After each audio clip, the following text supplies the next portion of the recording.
We are approaching close to 8,000 lawyers and staff critical to the DOJ either resigning or being pushed out.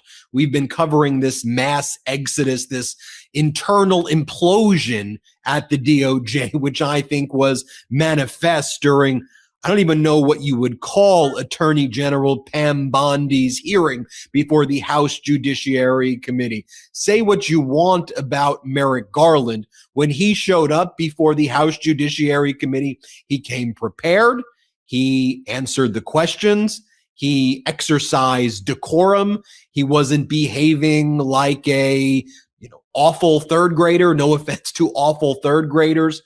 But this behavior by the DOJ that federal courts have been consistently not just frustrated, but have viewed as outright sanctionable conduct in cases across the country. We saw it all comes from the top, and then beyond that, it comes from the top of Donald Trump, who gives Pam Bondi her instructions.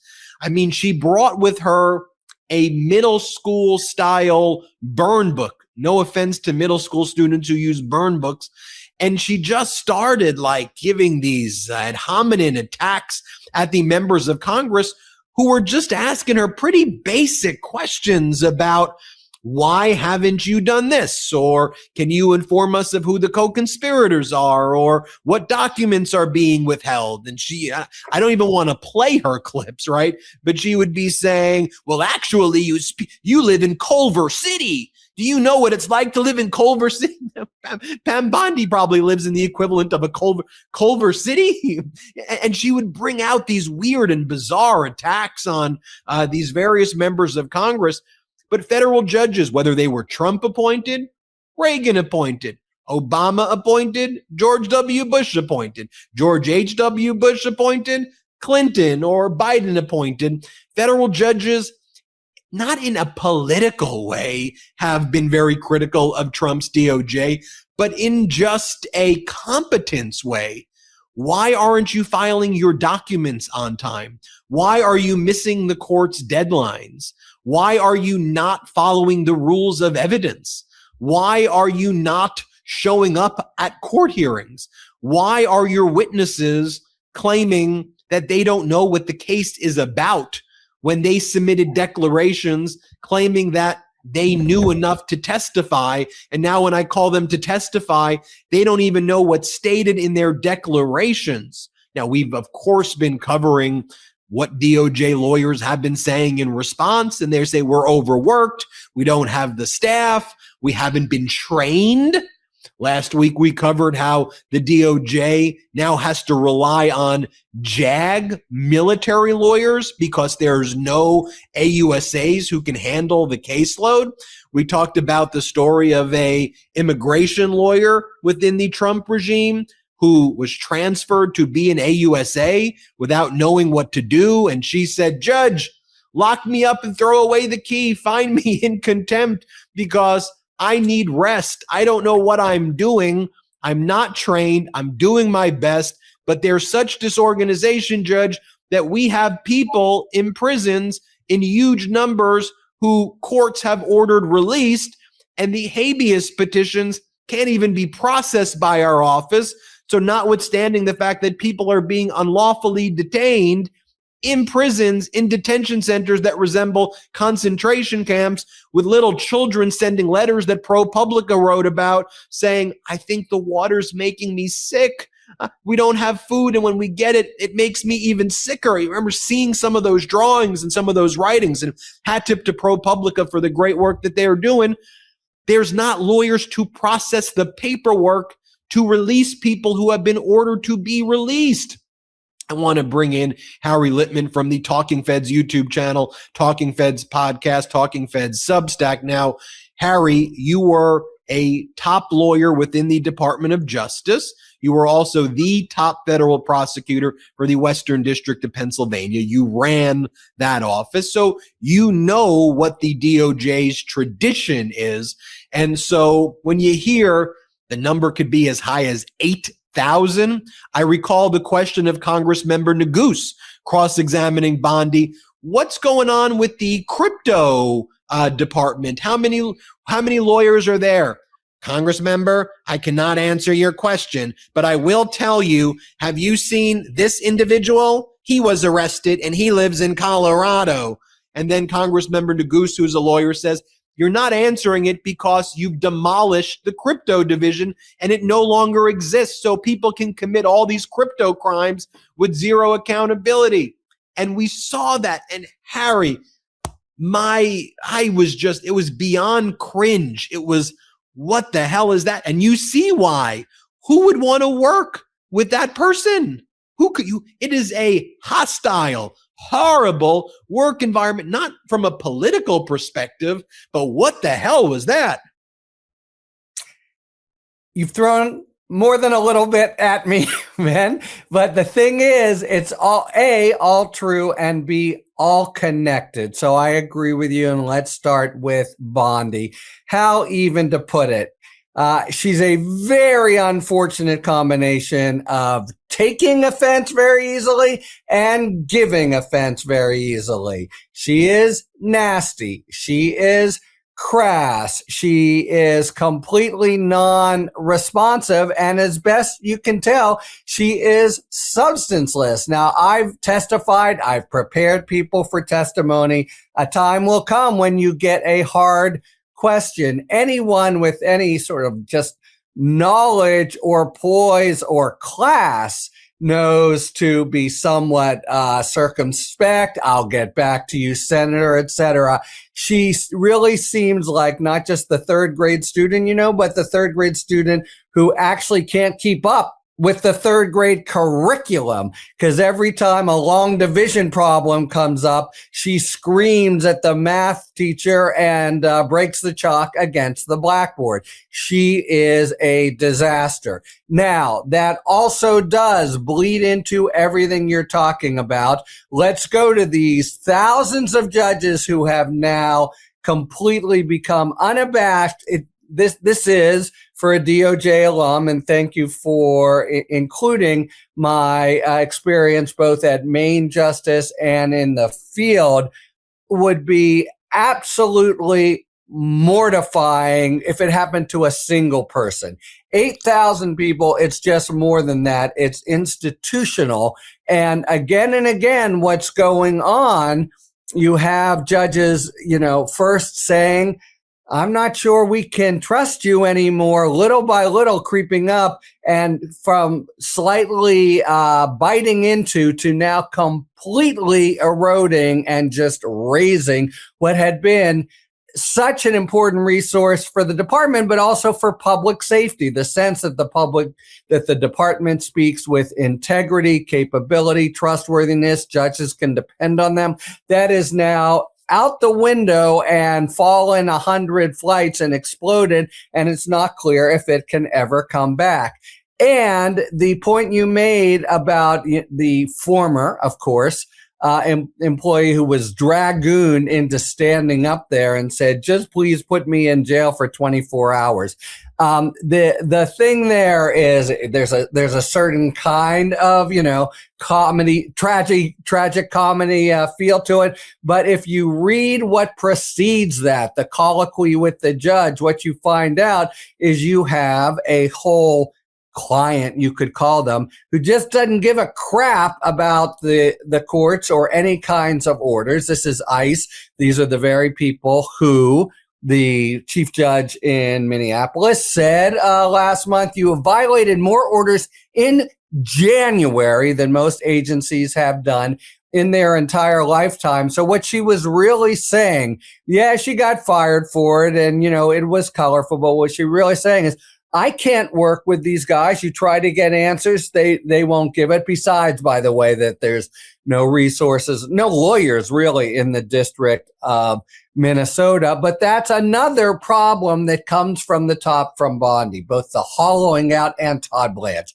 The hollowing out of the department, the inability to find good people to replace them, but that ICE, for all the supposed outrage that it generates around the country in seeing these revolting videos and the like, they know basically the president and therefore Bondi and therefore Blanche have their back. Yeah, she talked now in Congress about in looking into at least the second murder, which of course normally would have meant something like a credible investigation. Who knows what it means now? But the overall, the shots, there's a very strong sense here. Ben, I don't have the memos, but you have the Stephen Millers and Hegseth and Trumps of the world basically saying, don't worry about these crazy libs, fellas. You go in and break all the bones you need to, and we'll stand behind you. So in addition, again, it all bleeds together. You have Bondi being a first-class jerk because she thinks she's supposed to please maximum leader. That explains a large part of why the department is a complete shadow of a shadow of a shadow of its former self. That explains all the absolute squandering of credibility in front of the judges. And what explains it in large part is having to represent an agency that doesn't give a flying crap about the law. So they all are of a piece, and it's not as if things look like any grown-ups are taking charge at the Department of Justice. So things are only going to be worse. I don't know. We're going to come to a time pretty soon where there's not a warm body to go to federal court in Minnesota. Yeah. And just when I was watching that, I think just about leadership, Harry. I just think about, what it means to represent an organization. And I think about decorum, your public presence, like even if behind the scenes, that's how she is, which is horrible and I don't endorse that, but it's shocking that in public, you also can't hold it together to even try and pretend that there is a level of cohesion and empathy and understanding of the severity. I mean, a lot of these questions involved whether the DOJ and why the DOJ, not whether, why the DOJ was covering up a child sex trafficking ring. The topic wasn't some political issue. So when she starts politicizing it and pulling out photos of immigrants, and saying, well, this immigrant is in your district. It's like, that's your response. Or when she was asked a question about, Donald Trump being in the Epstein files 38,000 times in what we know of, and potentially 1 million times in the files, according to Raskin, that haven't been released. And she goes, the Dow is above 50,000. I saw a meme where it's like, honey, why'd you come home so late? What were you doing out that night? Honey, the Dow was over 50,000, and whether that's a politically correct meme or not, right. I'll leave that to you. But is that her answer is, the Dow is at 50,000 when it actually even wasn't, when she was making that point. Right. As if that part even matters. Right. I was on Deadline White House a couple of days ago with a victim who said that here was a meme, that Trump appears more in the Epstein papers than Harry Potter appears in the whole Harry Potter series. But look, she has this brittleness combined with what really does seem to be an absence of any knowledge of the law, but any sense of norms. One learns over history, right, of leaders who, as you say, at least represent their agencies with some decorum and respect in public settings like Congress. And then it comes out later, they're bastards behind the scenes, as you say. What you see is what you get, because it does dovetail with report after report that makes clear that the entire stratum of political officials, starting with her and Blanche, have contempt for all the people who've made the department what it is, and that they're, undoing every day, have no communication, have no knowledge, have no tolerance for anyone who would not swear right away an oath to Donald Trump. They can't find people, but it's not only that everyone's left, they can't find even competent people to fill the slots. And why, when you have the top dog saying, "Oh, come and work as long as you're ready to swear allegiance to Donald Trump's policies," think about that and what they're asking you to actually pledge allegiance to something other than the Constitution. And by the way, not just some stray thing other, a person completely bound and determined to steal the election, to run roughshod over Congress and raid the Treasury, et cetera, et cetera. But really, I think of the poor people still left at justice watching her represent them in front of Congress, and that incredibly, as you puerile, "Oh, well, look at this guy from your district," which of course she's planned. That's the best she can do with advanced planning. If Ted Lieu asks you a question, you can point this out. It's pathetic. I'll leave people with this. It's funny, I'm on lots of different group chats with my organization, with Meidas. And, some of our staff, they were upset at the Democrats not being tougher in the questions, or some of the Democrats using it to just give speeches. I agree that if you used it just to give a speech, you kind of wasted your time. Like, to me, you should be asking questions. But there were some people who were like, the cross-examination by some of these Democrats was not crisp like a trial lawyer's cross. And I said, I hear you, but she's doing such a bad job and she thinks it's a good job that's the exact type of witness who, in cases that I used to handle as a litigator, gives you as a plaintiff's lawyer a runaway jury. The smugness, she thinks she's doing good. It almost was better, I think, that the cross wasn't as sharp, because it allowed her to show how bad she was without it even feeling like the cross was trapping her. It's a great point. And the runaway jury here, of course, hopefully is the American people. Plus, the point is well taken, but that's when you have a judge you absolutely need that for that crisp delivery. And there's no substitute for having Jim Jordan wielding the gavel. You can't do that. It's a dilemma how to handle them. They're not the best cross-examiners, but I do agree that they gave her enough rope to hang herself with. And I just got to think moderate people of all political stripes, races, etc., see that and think this is not the embodiment of fidelity to the Constitution and the rule of law. Harry Litman, Talking Feds YouTube, Talking Feds podcast, Talking Feds Substack. After this, everybody go subscribe to the Talking Feds YouTube channel. Thanks, Harry. Hey, thanks, Ben. Love this video? Support independent media and unlock exclusive content, ad-free videos, and custom emojis by becoming a paid member of our YouTube channel today. You can also gift memberships to others. Let's keep growing together.